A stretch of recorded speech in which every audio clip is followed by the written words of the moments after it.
비교적 따뜻한 겨울을 우리가 지나고 있는 것 같습니다. 하지만 또 여러 가지 어려움들 때문에 고통을 당하는 분들도 계시고, 그러한 분들에게 있어서는 날씨보다도 마음의 그런 냉기가 사라지는 것이 더 간절한 그런 상황 속에 있는 분들도 있는 줄 압니다. 특별히 믿음으로 살고자 하는 사람들 가운데서도 그 믿음을 지키며 살기 어려운 그런 환경 속에서 고통당하는 분들도 계십니다. 지난주에 우리 친구 선교사님이 이렇게 연락이 왔었는데, 감비아에서 선교를 하고 계셨어요. 그런데 하고 있다가 사모님이 디스크가 너무 심해가지고 앉을 수도 없는, 누워야 돼요. 치료를 받아야 되는데, 감비아가 내란이 일어나가지고 대통령 선거, 대통령이 다시 바뀌는 못 바뀌었나 봐요. 그게 바뀌는 상황에 빨리 비행기를 타고 가야 되더니 비행기를 태워주질 않는 거예요. 환자가 어떻게 될지 모르니까. 그래서 탑승 거부를 당해가지고 그 옆나라 세네갈에 가가지고 세네갈에서 비행기를 타셨는데 그것도 또 안 돼가지고 마침 그 세네갈에 있는 또 미국 선교사님이 가운데 의료 선교하시는 분이 계셔서 몸을 좀 추스려서 좀 치료, 완전히 치료는 할 수 없죠. 디스크 수술을 해야 되는 거니까. 근데 좀 어쨌든 비행기를 탈 수 있는 그런 상황까지 만들어 가야 된다 해가지고 한 다음에 비행기를 타고 이렇게 한국에 들어갔어요. 한국에 들어간 다음에 국경 봉쇄령이 내리고 거의 감비아가 비상시국이 되는 바람에 조금만 늦었으면 나올 수도 없는 그런 상황이었다고 합니다. 수술은 잘 마쳤고 지금 회복을 하는 중에 있다고 하는데요. 하나님의 일들을 하면서도 좀 몸이 상하기도 하고, 때로는 신변의 위협을 느끼는 경우도 있고 생명의 위협을 느끼는 경우가 참 많이 있습니다.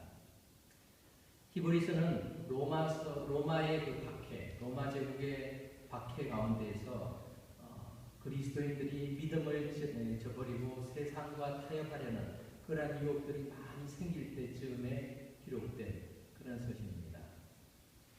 우리처럼 뭐 편하게 내가 믿고 싶을 때 믿고 교회 가고 싶을 때 갈 수 있으면 문제가 없을 텐데, 예수님을 구주로 믿는다는 그 이유 하나만으로 잡혀가기도 하고 모든 재산을 빼앗기기도 하고 생명의 위협까지 느껴야 되는 그런 상황이라면 누구든지 내가 왜 이렇게 고생을 해야 되나 하는 의문들이 들 것입니다. 그래서 히브리서에서는 5번에 걸쳐서 믿음을 저버리는 것이 얼마나 큰 죄인가에 대해서 끄덕끄덕 강조를 합니다. 오늘 13장은 히브리서의 마지막 장입니다. 마지막 결론적으로 우리가 어떻게 그럼 이 어려운 세상을 살아가야 하는가를 결론적으로 말을 하면서 그리스도인들이 세상 속에서 어떻게 살아가는 것이 세상 속의 그리스도인으로 영향력을 드러낼 수 있을까에 대해서 말해주고 있습니다. 그 첫 부분에서 우리는 한 5가지의 그런 지침들을 보게 됩니다. 이러한 지침들은 21세기를 살아가는 우리들에게도 똑같이 적용이 되어야 된다는 것이죠. 아니면 더 이상으로 적용돼야 될지도 모르겠습니다. 여러분들은 지금 우리가 살아가고 있는 이 땅이 신앙적인 그런 박해가 없이 하나님을 잘 섬길 수 있는 그런 환경이라고 생각하십니까?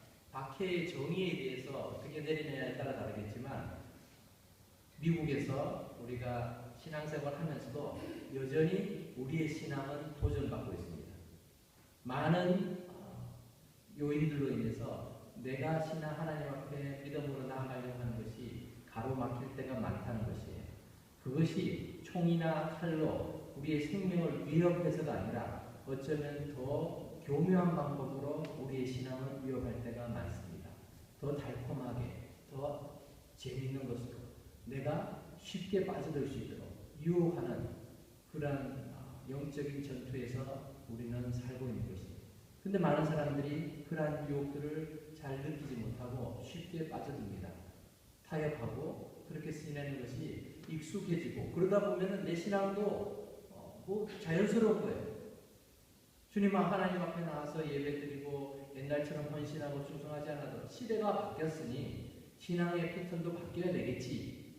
적당히 그렇게 스스로를 위로하면서 나름대로 타협하는 그런 삶이 되고 있지 않는가 생각을 해봅니다. 그래서 오늘 말씀을 통해서 2000년 전에 초대교회에 박해받던 성도들에게 그리스도인으로서 어떻게 살아야 되는지를 알려준 그 말씀이 내게는 오늘 이 시간 내 삶 속에서 어떻게 적용이 되어야 될지 생각해보면서 또 우리의 삶 속에서 이 모든 부분들을 함께 실천하며 살아가는 시간들이 되면 좋겠습니다. 첫 번째로 오늘 말씀은 형제 사랑에 대해서 말하고 있습니다. 1절 말씀을 보니까 형제 사랑하기를 계속하라 라고 말하고 있습니다. 성경에서 형제를 사랑하라라는 말은 자매들도 사랑하라는 얘기예요. 형제만 사랑하고 자매들은 사랑하지 말고 이게 아니고 형제 자매들을 다 사랑하는 얘기죠. 여기서 말하는 형제 사랑이라는 것은 같은 그리스도인들을 사랑하라는 거예요. 함께 주님을 섬기기로 결단하고 헌신하고 있는 그 그리스도인들을 사랑하라. 그 사랑이 그냥 처음에만 반짝 사랑하고 말 것이 아니라 지속적으로 이루어져야 된다는 것을 말합니다. 크리스찬을 드러내는 방법이 여러 가지가 있겠죠. 어떤 사람은 십자가 목걸이를 달고 다니면서, 아니면은 어떤 분들은 차에다가 차 뒤에 범퍼에다가 물고기 스티커를 붙이고 다니면서, 또는 사업장이나 가정에 성경책을 펼쳐놓고 성경책을 가지고 다니면서 여러 가지 방법으로 우리가 그리스도인임을 드러낼 수 있을 것입니다. 그런데 예수님께서 가르쳐 주신 방법이 있어요. 예수님의 제자라는 것을 어떻게 드러낼 수 있느냐? 그것은 겉모습을 가지고 드러내는 것이 아니다. 예수님은 요한복음 13장 34절 35절에서 이렇게 말씀합니다. 새 계명을 너희에게 주노니 서로 사랑하라. 내가 너희에게 말하노니 내가 너희를 사랑한 것 같이 너희도 서로 사랑하라. 너희가 서로 사랑하면 이로써 모든 사람들이 너희가 내 제자인 줄 알리라. 이렇게 말씀하시죠. 서로 사랑하는, 성도들이 서로 사랑하는 그 모습을 보면서 이 사람들이 예수님의 제자구나 알 수 있다는 거예요. 거룩하게 어떤 성의를 입고 아니면은 거룩한 예식들을 열심히 한다고 해서 예수님의 제자가 아니라 예수님의 가르침대로 서로 사랑하는 모습들이 우리의 삶 속에서 나타나야 예수님의 제자이다 라는 것을 말하죠. 그래서 형제 사랑하기를 계속해야 하는 것입니다. 그것은 쉽지 않습니다. 피를 나눈 형제를 말하는 게 아니죠. 피를 나눈 그러한 형제들도요 싸워요. 얼마나 많이 싸우는지 몰라요. 어릴 때는 심하게 싸웁니다. 우리 애들한테 물어보면요, 저는요 이 3명이 있는 게 참 아쉬워요. 5명쯤 있어야 되는데 3명밖에 못 나가지고 아쉬운데, 얘네들은요 물어보면 쟤만 없었으면 좋겠다 이런 말 하는 거예요. 무슨 소리냐, 나의 귀한 자식인데 네가 왜 그런 소리를 하냐, 쟤 때문에 지금 스트레스 받아서 못 살겠어요. 서로 그러고 있어요. 그리고 또 좋을 때는 열심히 기가 그리고 잘 놀아요. 그러다가 또 조금만 이렇게 기분이 틀어지면 정말 싫다고, 오빠가 싫다고, 동생이 싫다고, 언니가 싫다고, 싫다는 얘기를 자꾸 하는 거예요. 참 피를 나눈 형제도 그게 참 어려운 거예요. 그런데 피를 나눌 적도 없고 고양이 같은 것도 아니고 자라왕개 같은 것도 아닌데, 그러한 사람들이 특별히 이 미국 땅에서 유저지의 한 지역에서 만나가지고 함께 신앙생활 한다면은 우리가 서로를 이렇게 알아가는 시간들이 얼마나 많이 필요하겠어요. 안 맞는 부분이 참 많을 것이에요. 너무 잘 맞다는 것 자체가 이상한 것이죠. 그렇기 때문에 사랑은 의지입니다. 감정으로 우리가 저 사람이 나의 느낌이 좋아서 내가 사랑해요 이게 아니라는 것이죠. 저 사람을 내가 사랑해야지 결단하고 의지적으로 그 사람들을 표현하는 것이 필요합니다. 그래서 우리의 사랑이 잘 실천되고 서로를 섬기고 서로를 사랑하는 그 모습을 통해서 내가 그리스도인이다라는 것을 주위에 있는 많은 사람들이 알 수 있을 그때까지 그렇게 노력을 해야 됩니다. 그냥 내가 사랑해주니까 그 사람이 고마워해주고 그 사람도 나를 사랑해주는 거 만족해서는 안 돼요. 거기서 넘어서서 주위에 있는 많은 사람들이 저 모임은, 저 교회는, 저 성도들은 정말 서로 뜨겁게 사랑하는구나. 참 하나님을 바로 섬기고 예수님을 바로 섬기는 예수님의 사람들, 그리스도인이 진정한 그리스도인이 맞구나 인정할 수 있는 그러한 삶을 우리가 실천할 수 있기를 바랍니다. 두 번째로 2절 말씀을 보니까 손님 대접하기를 잊지 말라라고 말씀하고 있습니다. 고대 시대에는 여행 자체가 참 험난했습니다. 길이 잘 되어 있는 것도 아니고 또 가다 보면은 길을 잃거나 또는 맹수나 또는 산적, 도적들의 위험들도 많습니다. 여행이 위험하고 숙박시설은 거의 없었습니다. 한국 드라마를 사극 같은 걸 보면 주막이나 이런 게 나오지만 고대 시대에 그런 게 잘 되어 있던 것이 아니죠. 있어도 이게 진짜인지 가짜인지 안전한지 아닌지 낯선 나그네들은 알 수 있는 방법이 없습니다. 그렇기 때문에 길을 가던 사람들이 주로 해가 저물고 또 인적이 드문 곳에 가서는 그냥 사람 사는 데 가서 문을 두드릴 때가 많았어요. 그래서 죄송합니다. 저를 하룻밤 재워주시면 고맙겠습니다. 전혀 본 적도 없는 그런 사람들이 와서 이렇게 부탁을 할 때가 많았다는 것이죠. 오늘 본문의 말씀은 특별히 예수님을 전하는 그런 복음 증거자들이나 또는 그리스도인으로서 타지를 여행하는 사람들이 다른 여행지에서 그리스도인을 내 집에 찾아갔을 때 그들을 환대해 주라는 그런 의미로 쓰여지고 있어요. 정말 우리가 알지 못하지만 예수님을 믿는 믿음 한 가지로 우리가 같은 그런 믿음을 소유한 사람들이다. 참 귀하다. 그래서 그 그리스도인들을 환대해 주라는 거지. 근데 거기서 더 나아가서 믿지 않는 사람들까지도 어려운 사람들까지도 대접하라는 것입니다. 오늘날에도 고립된 인생이 참 많습니다. 문명은 발달하고 또 우리의 생활은 편해졌지만 사람들은 외로움을 많이 느낍니다. 그리고 친구가 점점 사라지고 있습니다. 이 virtual reality, 보이지 않는 가상세계는 점점 늘어나고 있습니다. 그리고 사이버 월드에서 사람들은 거기서 사람들을 만난다고 생각합니다. 그래서 형체 없이 그냥 사진으로 또는 여러 가지 정보를 가지고 지구 반대편에 있는 사람들과 친구를 맺기도 하지만 실제 내 앞에서 함께 눈물을 닦아주고 함께 배를 잡고 웃고 또 손을 맞잡고 기도해 줄 수 있는 그런 사람들이 점점 줄어들고 있다는 것입니다. 그러다 보니까 정말 어려울 때는 그런 사람이 내 곁에 있는 사람이 필요한데 그런 사람이 점점 없어요. 페이스북이나 또 소셜 네트워크 서비스에서 많은 팔로워들을 가지고 친구들을 가지고 있지만 내가 정말 아파서 고통당하거나 아니면 사고가 나가지고 지금 도움이 당장 필요한데 나에게 달려올 사람이 없는 거예요. 얼마나 답답합니까? 외롭습니까? 그러할 때에 그리스도인이라면 열미를 지치고라도 달려갈 수 있어야 되는 거죠. 우리 교회 성도들 가운데서 연약한 사람들이 있을 때, 어려움을 당했을 때, 그 모든 나도 바쁘고 힘들고 어렵지만 그러한 가운데서 그 사람을 위해 기도해주고 그 사람에게 달려가지고 함께 울어주고 또 좀 실제적인 도움을 줄 수 있는 그러한 사람이 되라는 것입니다. 손님 대접하라 라는 것은 저 사람에게 대접을 하면 내 직장 생활이 편하겠구나 아니면 내 학교 생활이 앞으로 형통할 것이다. 이래서 대접하는 것이 아니죠.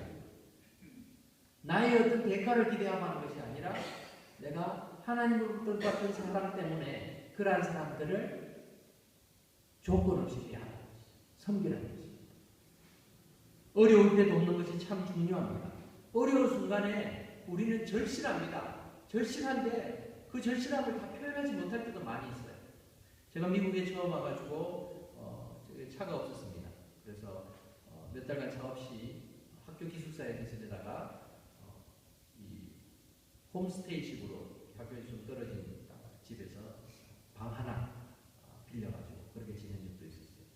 차가 없으니까 참 미국이 불편한 거예요. 처음 미국 왔는데 저를 라이딩 주셨던 분 중에 한 분이 그러더라고요. 목사님, 여기는 차가 신발입니다. 신발. 저는 이해가 못했어요. 차가 왜 신발이? 차는 차죠. 나는 신발이 있는데. 근데 정말 차가 없으니까요. 밖에 나갈 수가 없는 거예요. 그냥 집에만 계속 있다가. 뭐 집을 나가서 동네에는 놀 수 있겠지만 어디 가고 싶은 데를 갈 수가 없는 거예요. 그래서 아침에 주인의 집에 주인이 남편이 출근할 때 저와 제 아내를 데리고 학교에다 내려다 주면은 거기서 하루 종일 있다가 주인이 퇴근할 때 그때 또 기다렸다가 그 차를 타고 집으로 돌아왔어요. 그러니까 학교 집 뭐 이렇게만 지냈어요. 어디 뭐 마켓에 가서 뭘 사고 싶어도 살 수가 없어요. 학교 클래스메이트 중에서 이제 차를 가지고 있는 그런 후배들한테 또 사귀어가지고 나한테 좀 라이드를 좀 해달라. 그러면은 흔쾌히 해줘요. 흔쾌히 해주는데 이게 한 5번 지나가니까 제가 오늘 바쁜데요. 이렇게 되더라고요. 그리고 다른 사람에게 좀 부탁을 하면 안 될까요? 뭐 이런 얘기를 들을 때마다 그 다음에 라이드 부탁을 못 하는 거예요. 제가 그 말을 하려고 하면 부담이 되는데 저 사람에게 내가 너무 피해를 많이 주는 것 같아요. 그런 마음이 들더라고요. 그래서 그때 든 생각이 내가 차가 생기면은 라이드가 필요하다면 무조건 라이드를 해줘야 되겠다. 그 마음이 들었어요. 우리 교회에도 지금 또 라이드를 열심히 해주시는 분들이 많이 계십니다. 열심히 순서를 맞춰가지고 이렇게 도와주시고 하는데 얼마나 고마운 일인지 몰라요.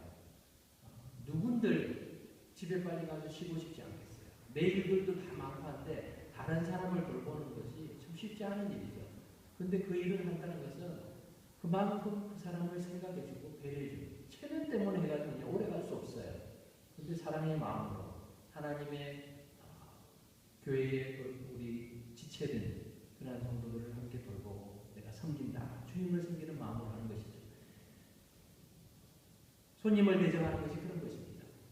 내가 뭐 넉넉하고 가진 게 많아가지고 대접하는 것이 아니에요.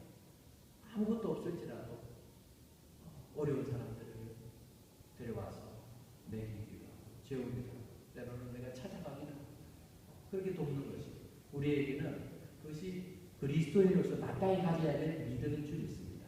여러분들의 삶 속에서 베푸는 삶, 섬기는 삶을 실천하기 위해서 힘쓰는 한 해가 될 수 있으면 좋겠습니다. 세 번째로 오늘 성경은 3절에서 갇힌 자를 기억하라 라고 말씀합니다. 우리 13장 3절을 같이 읽어볼까요? 시작. 너희도 함께 갇힌 것 같이 갇힌 자를 생각하고 너희도 몸을 가졌은즉 학대받는 자를 생각하라. 지금 우리는 이렇게 갇힌 경험이 별로 없으실 거예요. 그죠?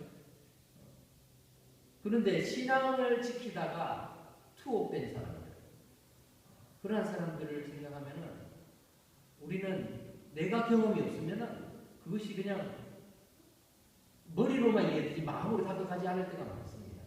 그런데 우리 가족 중에 한 사람 아니면 나 자신이 직접 억울하게 옥살이를 하거나 또 여러 가지 어려움을 통해서 이렇게 고립되어 있었더라면 그 상황이 얼마나 힘들다는 것을 알 수가 있죠. 그렇기 때문에 오늘 성경은 내가 갇힌 것처럼 그렇게 갇힌 자를 생각하라.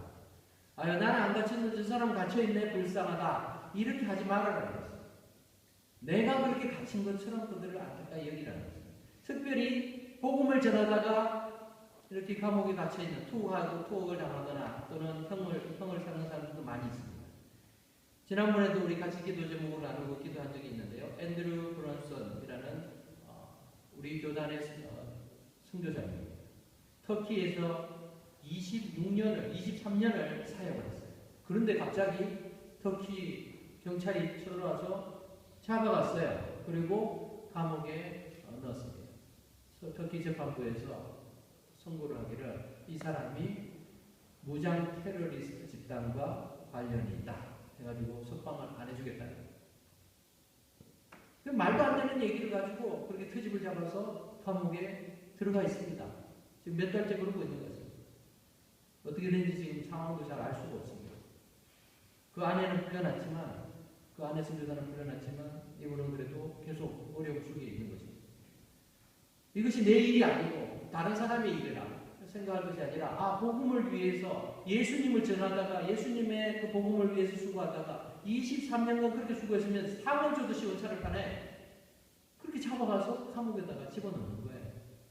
그게 내가 당해야 될 그런 일이 아닌가 우리가 생각하면서 그런 안타까운 마음을 가지고 돌아보고 기도하고 또 함께 우리가 그 일을 위해서 노력해야 될 거죠.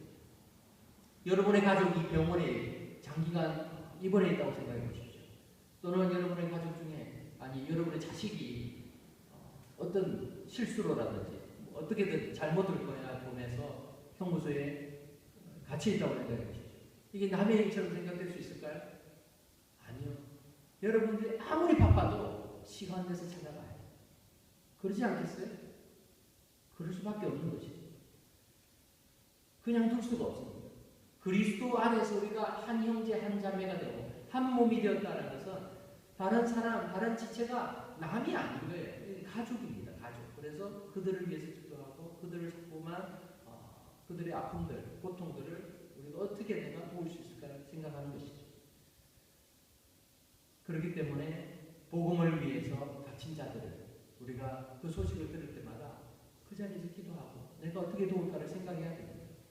그렇게 할 때 내가 함께 갇힌 것처럼 갇힌 자를 생각하는 것이 되고 너희도 우리도 몸을 가졌기 때문에 학대받는 자를 생각하라. 예수님 때문에 형을 당하고 매질을 당하고 또 돌을 맞는 사람들 여러 가지 핍박을 당하는 사람들 여러분이 그 사람들은 안 아플까요? 그 사람들은 얼마나 아프겠어요? 내 몸이 아픈 것처럼 그들도 아프다라는 것을 기억하면서 그들을 위해서 우리가 기도할 필요가 있습니다. 더 나아가서는 나와 전혀 상관이 없고 예수님과 전혀 상관없는 사람들도 많습니다. 그러한 사람들이 범죄자로서 형무소에 갇혀있는 그런 사람들이 많이 있는데 그들에게도 우리가 찾아가서 그리스도인으로서 복음을 전하고 그리스도의 사랑을 전하는 일들을 해야 된다는 것입니다. 감옥에서 예수님을 만난 중범죄자들 아니면 사형수들도 많이 있습니다. 죽을 인생인데 복음을 전해서 뭐할까? 그 말은요 복음의 의미를 모르기 때문에 그 말을 하는 거예요. 예수님을 제대로 믿지 않는 사람들이 그렇게 말하는 거예요. 죽을 인생이기 때문에 복음을 전해야 되는 거예요. 이 사람이 사형을 당하는 그 순간 예수님을 믿지 않고 죽으면 영벌에 처해지니까 이 사람이 이 땅에서의 인생은 실패했을지라도 예수님을 믿고 영생을 소유하고 천국의 그 기쁨들을 누리게 하는 것. 그것이 예수님의 복음, 하나님의 그 사랑을 바로 이해하는 사람들이 해야 될 그런 자세들이고 노력들입니다. 그렇기 때문에 우리가 교도소 사역 이런 것들도 참 중요합니다. 병원 사역이나 교도소 사역이나 이런 것을 통해서 정말 갇힌 자들을 살펴보고 또 어려움 속에 있는 자들을 기억하고 돌보는 내 몸이 아픈 것처럼 병약한 사람들을 위해서도 노력하고 돌보아주는 것 이런 모든 일들이 결국 신앙인으로서 그리스도인으로서 세상을 향해서 그 믿음을 드러내는 한 방편이 되는 줄 믿습니다. 오늘 성경에서 4절에서는 또 결혼 생활을 그 가치들을 잘 지켜가라는 것을 말하고 있습니다. 우리 4절을 한번 읽어볼까요? 4절 시작. 모든 사람은 결혼을 비리 여기고 침소를 더럽히지 않게 하라. 음행하는 자들과 간음하는 자들을 하나님이 심판하신다. 여러분 2000년 전에 이 이야기를 지금 하고 있어요. 2000년 전에. 결혼을 비리 여겨라. 침소를 더럽히지 않게 하라. 인류 역사 이래로 결혼이라는 것은 하나님이 세워주셨는데 이 결혼의 그 바운더리, 울타리를 허물려고 하는 노력은 언제나 있었습니다. 언제나 있었습니다. 왜냐하면 사탄이 그것을 좋아하기 때문에 그렇습니다. 오늘날만 결혼이 문란한 것이 아니죠. 로마 시대에는 동성애가 더 극심했다고 합니다. 그래서 로마 제국이 멸망한 이유 중에 하나도 동성애 때문이다. 그렇게 얘기하는 학자들도 있습니다. 그런데 지금 어떻습니까? 지금도 마찬가지죠. 결혼의 가치관들이 점점 퇴색되고 바뀌어 가고 있습니다. 가정을 세워가는 것은 결혼이라는 그 하나님 정해주신 남자와 여자가 부부로 한 몸이 됨으로써 가정이 이루어지는 것인데, 이 가정은 모든 조직의 기초가 됩니다. 우리가 살아가는 세상 사회의 기본 조직이 가정이고, 교회의 기본 조직도 가정이고, 국가를 이루는 그러한 국가의 체계도 가정에서 출발하는 것입니다. 그렇기 때문에 가정이 건강하고 가정이 바로 세워져야 우리가 속해 있는 모든 사회나 교회나 국가가 건강하게 건전하게 설 수 있는 것입니다. 근데 가정의 틀들이 무너지고 있습니다.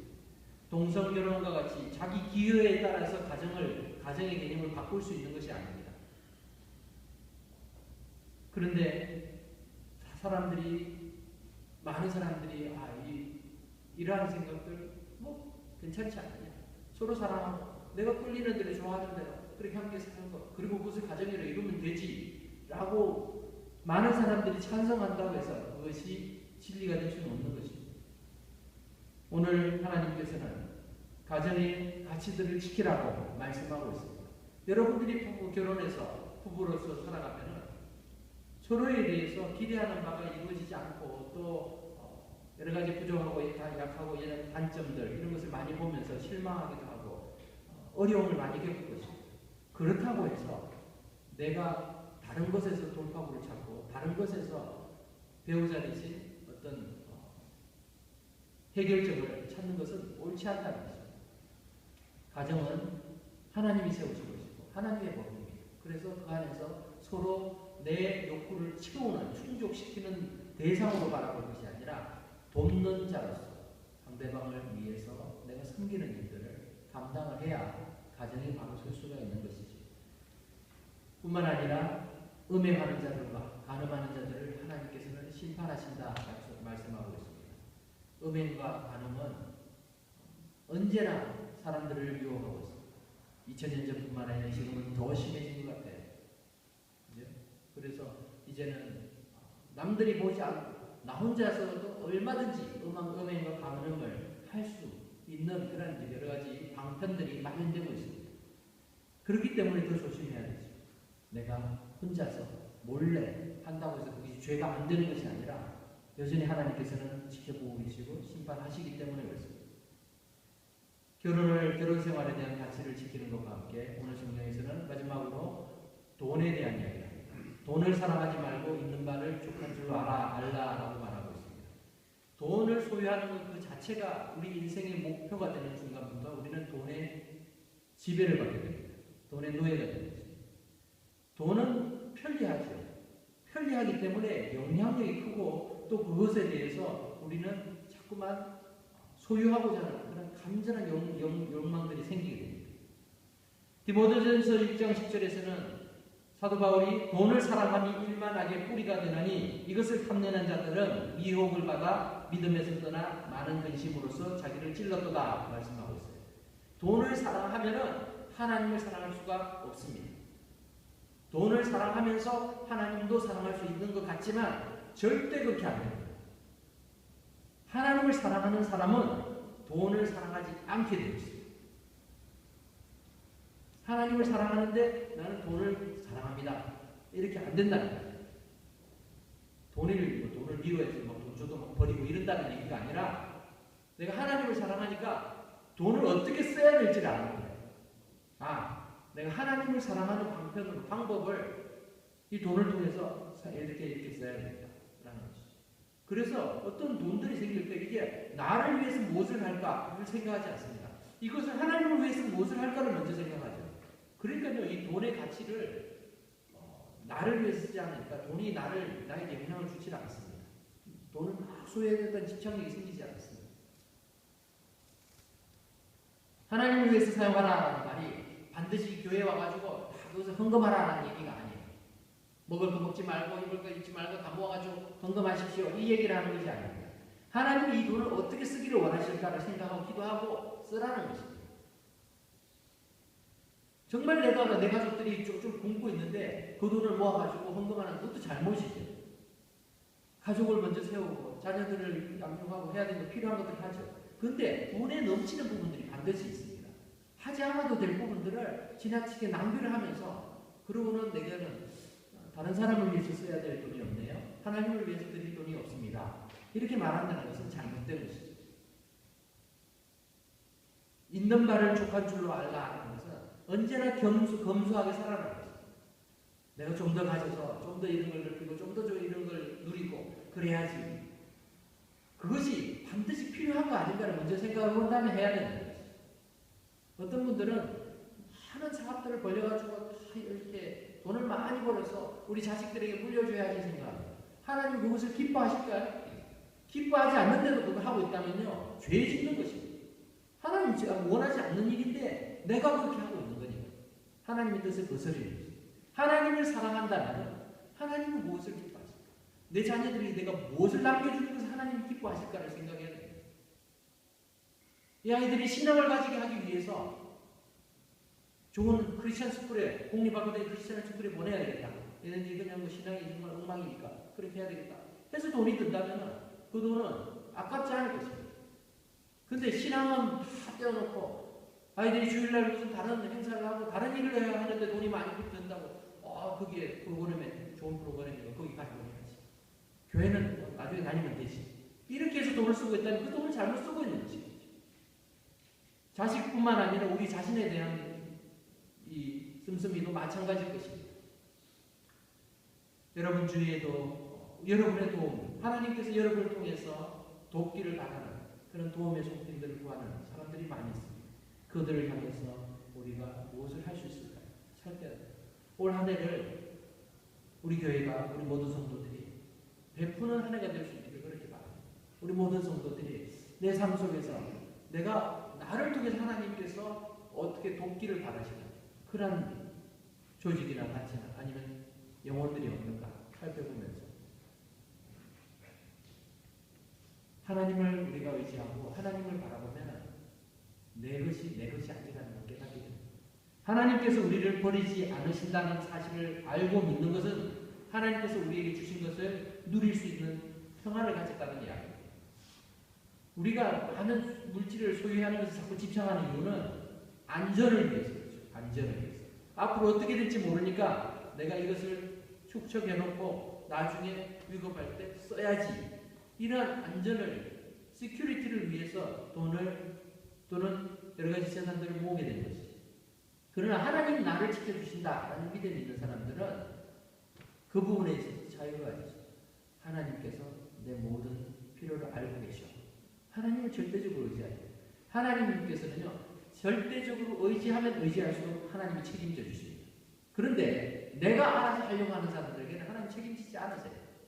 자기가 알아서 하는데. 그렇지만 그 부분에 대한 불신앙에 대한 부분은 내가 책임져야 되는 부분의 한 가지입니다. 이 모든 말씀을 통해서 6절에서 히브리서 기자는 이렇게 정리를 합니다. 하나님 앞에 우리는 서 있는 사람임을 기억하라 라는 것을 말하고 있습니다. 우리 6절 말씀을 같이 읽어볼까요? 시작. 그러므로 우리가 담대히 말하되 주는 나를 돕는 이시니 내가 무서워하지 아니하겠노라. 사람이 내게 어찌하리요 하노라. 5절 후반절에 보면은 그가 친히 말씀하시기를 내가 결코 너희를 버리지 아니하고 너희를 떠나지 아니하리라 하십니다. 하나님께서 내가 너희를 버리지 않는다. 너희와 함께한다. 말씀을 하셨거든요. 그 말씀을 믿고 다른 사람은 하나님의 임재와 하나님의 동행하심을 경험했지만 하나님의 함께 하신다고 하는데 그래도 내 삶을 내가 챙겨야지. 열심히 모아야 돼. 더 늘기 전에, 더 힘들기 전에 모아놔야 돼. 이렇게 생각하는 사람들은 하나님의 능력을 경험할 틈이 없습니다. 그래서 우리는 모든 삶 속에서 하나님의 임재를 생각하고 내가 하나님 앞에 서 있다는 것을 인식하며 살아야 됩니다. 우리 찬양대의 이름을 이렇게 정할 때 코람데오라고 제가 이름을 지어드렸어요. 코람데오라는 단어는 라틴어입니다. 라틴어. 코람이란 말은 in front of, in the presence of 이런 말입니다. 데오는 God이라는 뜻이죠. 그래서 하나님 앞에서 우리 찬양대가 사람들 몇 명 안 되는 그런 사람들 앞에서 찬양하는 것이 아니라 언제나 내가 하나님 앞에서 찬양을 올려드린다 라는 마음으로 찬양을 드리면 좋겠다. 그래서 이름을 그렇게 지었습니다. 찬양대뿐만 아니라 우리의 삶이 코람데오의 삶이 되어야 돼요. 하나님 앞에 내가 서 있노라 하는 그런 신앙의 고백이 있어야 돼요. 하나님 앞에 내가 서 있다면요, 내가 할 행동들이 달라집니다. 여러분, 아이들이 발표회를 하면은 무대 앞에 딱 서자마자 뭐 떨기도 하고 울기도 하고 도망치는 애들도 있고 막 그러죠. 왜 그렇죠? 두려워요. 발표를 위해서 사람들 앞에 설 때 여러분은 어떤 느낌입니까? 긴장하죠. 긴장하고 온 매물수도 바라게 하고 어떻게든 잘하려고 하죠. 지난주일 우리 친교 시간에 성경 암송 대회를 했습니다. 많은 분들이 참여하지를 못했어요. 왜 그랬습니까? 부담스러우니까. 사람들 앞에 선다는 게 너무 부담스러운 거예요.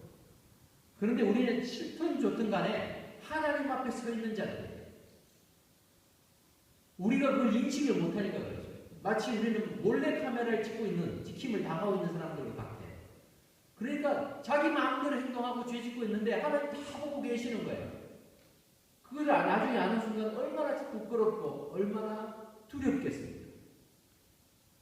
우리가 바른 믿음을 가지고 있다면 우리의 삶 전체에 하나님께서 지켜보고 계신다. 하나님 앞에서 내가 이 일을 행하고 있습니다. 라는 그 의식을 가져야 됩니다. 그래서 신전의식이라고 말하는데, 코람데오는 우리 종교개혁자들이 굉장히 강조했던 그런 사상입니다. 하나님 앞에 서 있다는 거 우리가 기억해라. 하나님 앞에서 내가 말하고 하나님 앞에서 행동하고. 그래서 이 모든 일들을 바르게 할 수 있고 잘하기 위해서는 내가 하나님 앞에 서 있다는 것을 기억할 때 잘할 수 있는 것입니다. 찬양도 하나님 앞에서 찬양하고, 예배도 하나님 앞에서 하나님께서 이 자리에 함께 계신다는 것을 우리가 인정하고 기억하면서 예배를 드리면 우리 예배 자세가 달라질 것입니다. 이것이 우리의 모든 삶 속에 적용될 때에 우리는 하나님을 의식하는 사람들이 될 것이고, 또 하나님 앞에 하나님을 기쁘시게 하고자 노력하는 자들이 될 것입니다. 말씀을 맺겠습니다. 오늘도 우리는 수많은 배교의 위원에서 살고 있습니다. 직접적인 박해나 핍박이 아니라 신앙생활의 기본 가치를 잠식해가는 가치관의 혼란 시대를 살아가고 있습니다. 사람들이 자기 생각을 자꾸만 얘기합니다. 자기 주장을 내세웁니다. 그런데 하나님이 무엇을 원하시는가를 생각하지 않는다는 것입니다. 교회에서도 민주적인 걸 자꾸 얘기를 합니다. 다수결로 모든 것을 결정한다고 그것이 하나님 뜻이 아닐 때가 많죠. 동성결혼을 지지하고 허용하는 그런 교단이 많아지고 있습니다. 사람들이 다 그렇게 것으로 투표해서 그렇게 되면은 그게 하나님의 뜻이 되나요? 그 전에 우리가 무릎 꿇고 기도해야 돼요. 하나님의 뜻을 찾아야 돼요. 신앙생활 역시 내 기분이 아니라, 내가 중심이 아니라 하나님 중심. 하나님이 무엇을 기뻐하실까? 하나님의 말씀이 무엇을 말하고 있는가를 우리가 찾고 그 말씀 앞에 순종하면서 살아갈 때 우리는 세상 속에서도 세상이 바라는 기준이 아니라 하나님께서 기대하시는 기준으로 살아갈 수 있을 것입니다. 그렇게 살아갈 때 우리는 세상에 영향력을 끼치는 그리스도인들, 세상 속에 바른 그리스도인이 될 수 있을 줄 믿습니다. 이러한 믿음으로 살아가는 저와 여러분 되시기를 주님의 이름으로 축원합니다. 기도하겠습니다.